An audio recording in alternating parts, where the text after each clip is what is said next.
Hey guys, my name is Radin Mavrodin.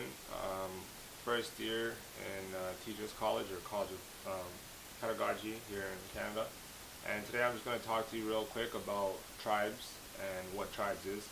Tribes is a method of teaching that focuses on collaborative learning.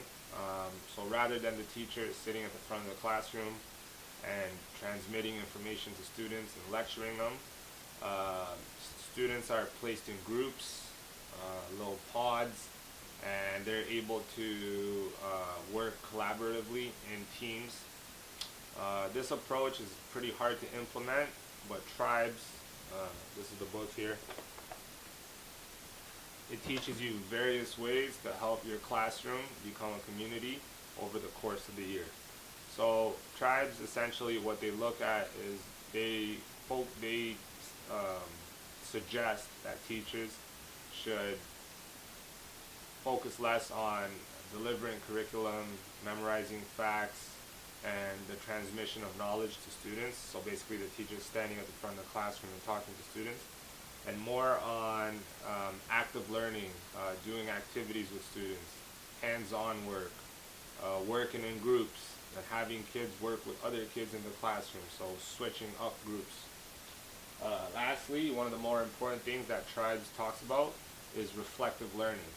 So essentially reflective learning, what it means is you have students do an activity in groups, and then after the activity you take 2 or 3 minutes and have students reflect on what went well in the activity, what they learned, and what they struggled with. About 15 or 20 years ago, there were some studies done on tribes and methods of learning.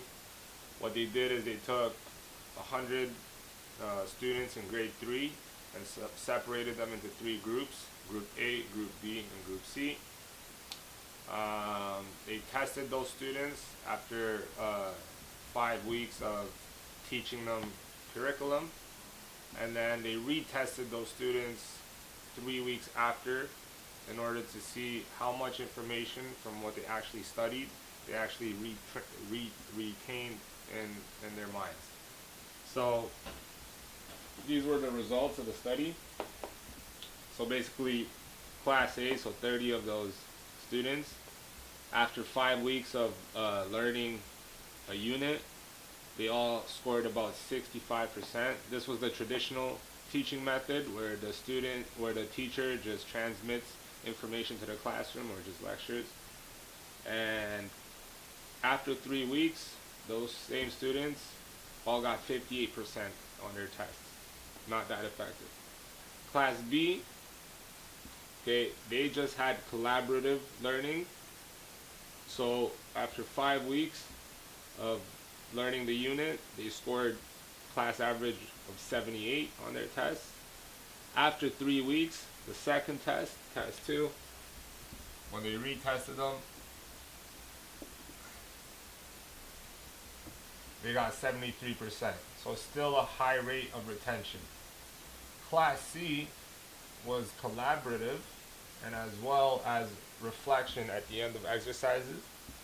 So after the 3 weeks on their first test, Class C scored out as an 87% overall average. And, sorry, not after 3 weeks, but the first test. And then the second test, after 3 weeks, they also scored 87%.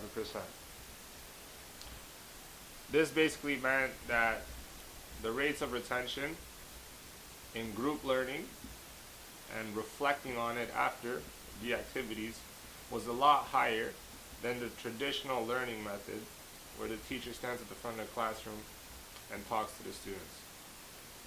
Now in Canada and Australia and even in the United States, this method of collaborative learning, or tribes as some people call it, is not super popular. It's not like it happens in every classroom, but some classrooms do implement it.